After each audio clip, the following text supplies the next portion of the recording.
कुछ लोग कहते हैं भक्ति योग तो गवारों के मूर्खों के लिए है और आओ ब्रह्मोपासना करते हैं जिसको ज्ञानियों के सिर्फ प्रवेश है।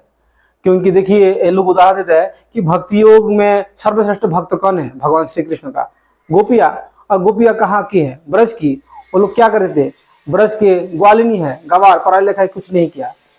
अरे इन लोगों के लिए मैं कहना चाहता हूँ तुम्हारे ज्ञान अधूरा है, तुम अभी तक सच्चाई को नहीं जाना। गोपिया कौन थी? कौन बनी गोपिया? गोपिया का कितना श्रेणी है?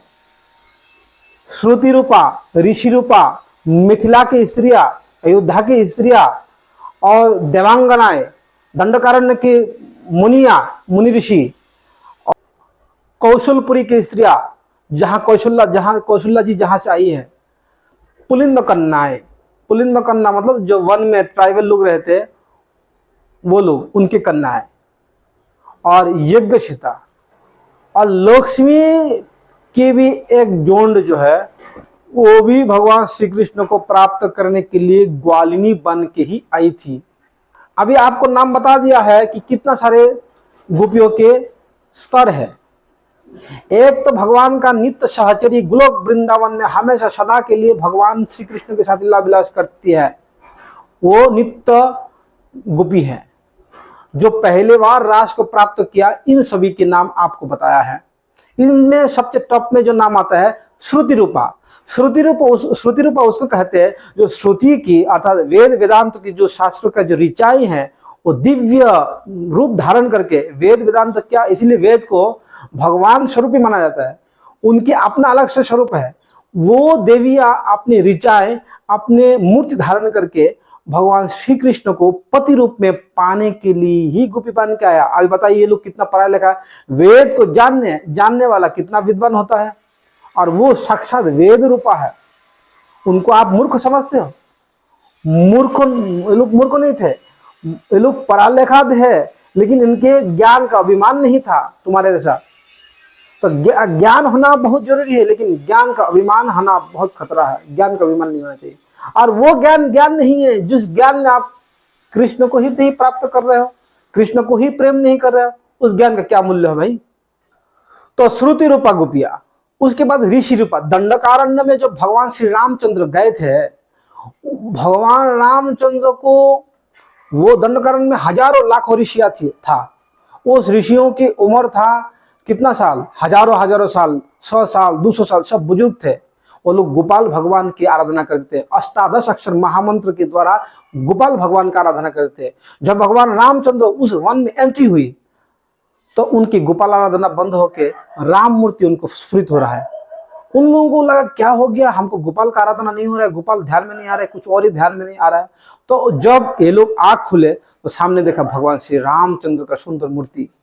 जब भगवान श्री रामचंद्र के लोग देखे, सीता मैया भी साथ में थी, लक्ष्मण भी था, तो उनको मन ही मन, जितने सारे दंडकारण्य के ऋषियां थे, ये सब मन ही मन भगवान को पति रूप में प्राप्त करने की इच्छा जाहिर किया। भगवान उनके मन के बात जान के कहा कि द्वापर काल में मैं अवतार लेने वाला हूं, झारा भंडारा, तुम सबको पति रूप में ग्रहण करूंगा, तुम सब ब्रज की गोपियां बनोगे। मन ही मन बात हो गया, मन से मन कनेक्ट, बाहर कुछ नहीं हुआ। फिर भगवान जब मिथिला में गए सीता जी को प्राप्त करने के लिए, वहां के सारी लड़कियां पागल हो गए कि हमें भी विवाह कर लो, हमें भी विवाह कर लो। भगवान राम उन सबको कहा कि अभी नहीं, अभी तो मैं एक पत्नी व्रता हूं, अभी आने वाला युग में त्रेता द्वापर में मैं श्री कृष्ण नटखट बन के आऊंगा और सबको स्वीकार करूंगा।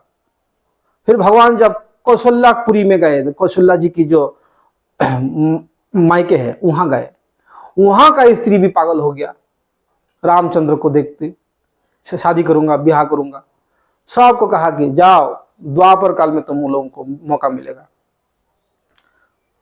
फिर अयोध्यापुरी में जितने सारे लड़कियां थी वो सब भी पागल हो गया, वो भी भगवान को प्राप्त किया द्वापर काल में।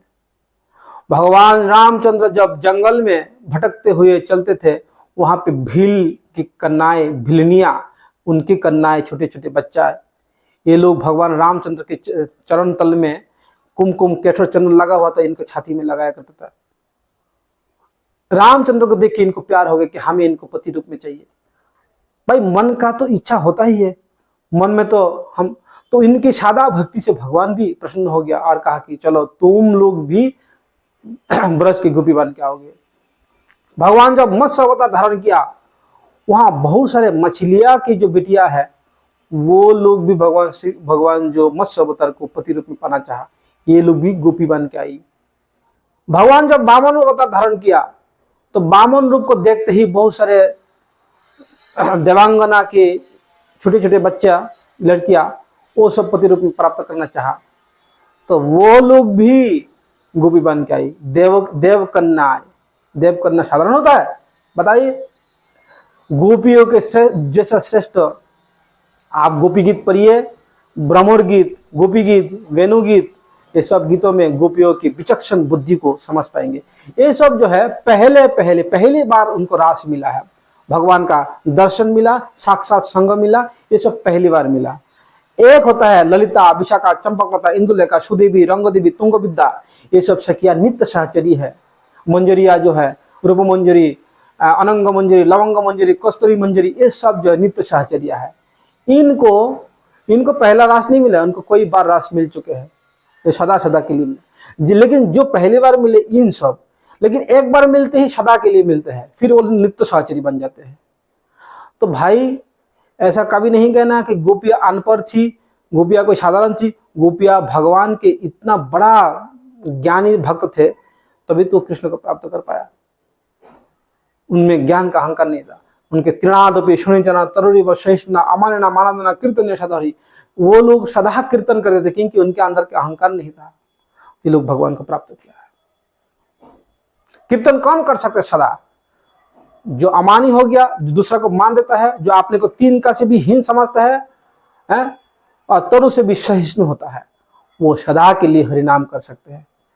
हरिनाम करने के लिए ये चार शक्तियां चाहिए, नहीं तो कोई हरिनाम नहीं कर सकते। हरिनाम नहीं करेंगे, गोपी बनना तो छोड़ो, कुछ नहीं बन सकते हो।